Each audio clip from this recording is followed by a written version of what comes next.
Wildcat Football Weekly, presented by Hughes Federal Credit Union, home of the official U of A debit card. Get yours today at hughesfcu.org. Welcome to another edition of Wildcat Weekly with head coach Kevin Sumlin. Cats hit the road Saturday night to take on the USC Trojans in Los Angeles. Coach, schedule-wise, you're halfway through the season. 6 games down, 6 to go. You've been together a lot longer than that, of course, preparing for the season, etc.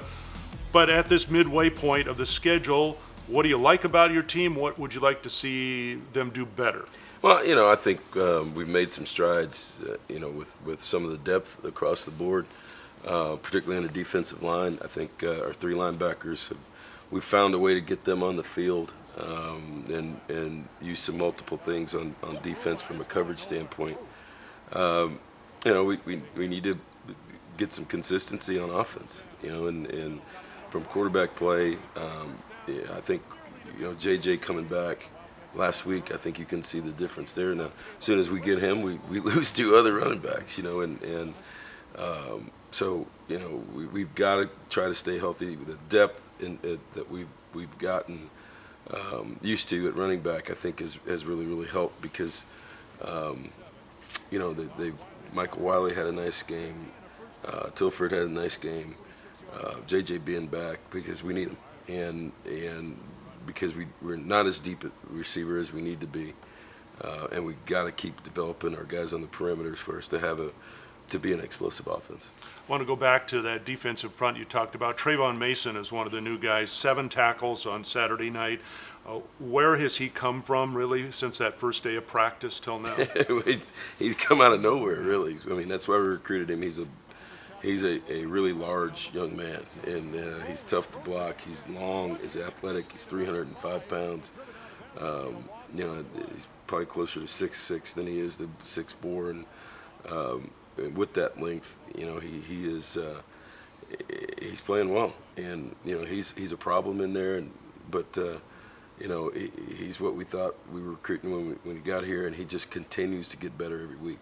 Tony Fields, 38 tackles last 4 games. He's become your leading tackler. Your linebackers have been consistent all year long.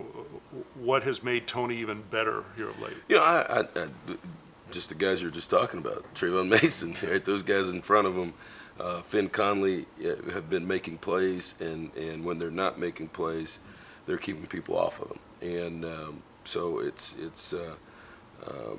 I think it's a plus for everybody that middle of the defense has improved, and they're all making plays instead of putting out everything the onus on Colin Schooler to make every tackle.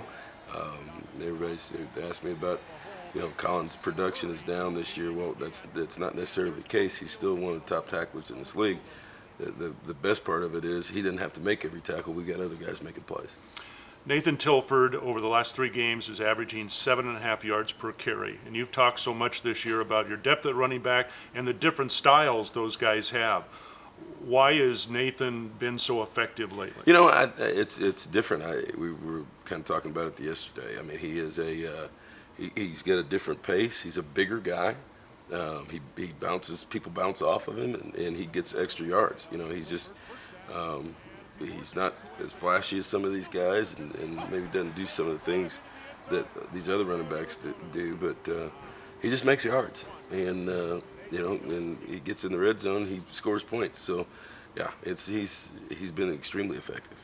USC 3-3 record, coming off a close loss at Notre Dame. Of course, the history of USC, always they have a stable of running backs, kind of like your team does this year. Marquise Stepp was their leading ball carrier at Notre Dame. Is he kind of the key guy for them on the offense? Yeah, I think, they're averaging 430 yards a game. They've been through 3 quarterbacks. That tells you that they've got players and playmakers around. I think what's most impressive is, the running backs have kind of come and gone, but the 3 receivers are as good as there are in the country, and extremely explosive. They've done a nice job of setting things up, play action pass wise, and getting it to, these guys are 6'3", 6'4", 220-pound receivers that you get matched up one-on-one. They create problems.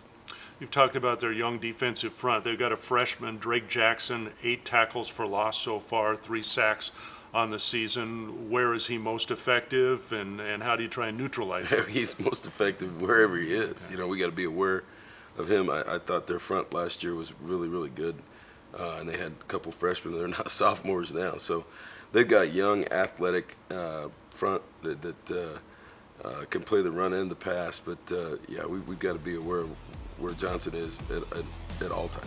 All right, Cats and the Trojans, Saturday night at the Coliseum. More Wildcat Weekly right after this.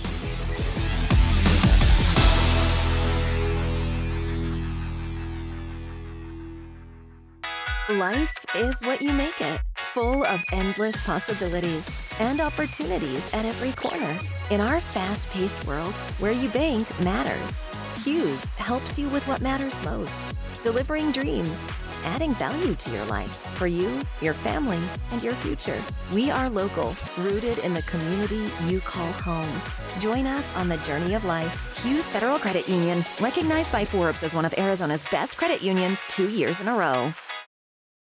Wildcat Football Weekly continues, presented by Hughes Federal Credit Union. Forbes ranked Hughes one of the best credit unions in Arizona 2 years in a row. Learn more at hughesfcu.org/best. Welcome back to Wildcat Weekly. Our guest is Lucas Havrasik. He is the Pac-12 Special Teams Player of the Week.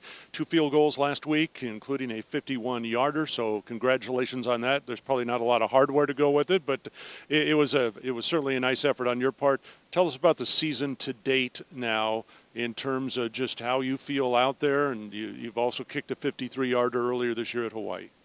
I feel great out there. Kickoffs are my strong suit, obviously, as I've been doing them for 3 years, and super comfortable on kickoffs and field goals. I'm getting more back to my comfortable stage. Going off last season, a bad season, it's kind of hard, to go back on the field for most people, but I always approach things, just new opportunities, so new mindset, and it's been good this season. Silly question, but obviously you do some weight training. The strength of your leg, your right leg, is it more God-given, or is it something now that you've just had to work at to get stronger and stronger? I've always been blessed with this leg. Growing up as a kid, kicking a soccer ball and everything, everyone knew I had a leg, so I think it was more of God, honestly. But I still work for it, but I'm not going to take credit because I think it was more God-given, honestly. First time you ever put a football on a tee or somebody held it and you kick it through a goalpost, tell me where it was, how old were you? This most specific time I remember, I was a freshman in high school, and I was messing around with my friends on the Riverside Poly High School football stadium, and it was like a 40-yarder or something, and I kicked it, but I kicked it like a kickoff because when you kick field goals, you're supposed to kind of just swing your leg, and but kickoffs, you like swing and like land on your kicking foot. So I did that, and I have a video on my phone, which is pretty funny. But yeah, I was probably 14 or 15. I think I was 14, and then that summer is when I actually started football. Okay. So when did the idea first come into your mind that I can do this, and the University of Arizona says we'd like you to do it here? A couple of friends got me into football. Tony Huerta, this guy named Afi Tuolega, Ben Tuolega. They saw me kick a soccer ball like 70 yards at a soccer practice. So I went to, they said you should come out and try out. So I went, and it was my freshman year. Like, I think 3/4 of the season was gone. So they were like, just come over summer and you'll definitely play for us. And I was like, cool. And then Charlie Rago recruited me to come here December of my senior year. And I was still deciding whether I was going to play soccer or football in college because football wasn't very heavily recruited. Portland State recruited me, and then Arizona came out of nowhere, and I just felt like this was the best fit for me. So, any idea what your range is if Coach came to you before? I know every game's probably different, every week, every stadium, etc., but where do you think you would feel comfortable at if it really came down to it? I think 60. I hit a 62 pretty high up on the net and warm-up, and I always practice 60s in the off-season with my snapper and holder, just worst-case scenario because you never know, and that's a good thing to practice, so I'd say 60. All right, perfect. He's Lucas Havrasik, Pac-12 Special Teams Player of the Week. He'll be in action Saturday when the Wildcats face the Trojans in Los Angeles, and we'll see you next time on Wildcat Weekly. Thank you for watching Wildcat Football Weekly, presented by Hughes Federal Credit Union, home of the free U of A Visa debit card. Get yours today at hughesfcu.org. Federally insured by NCUA.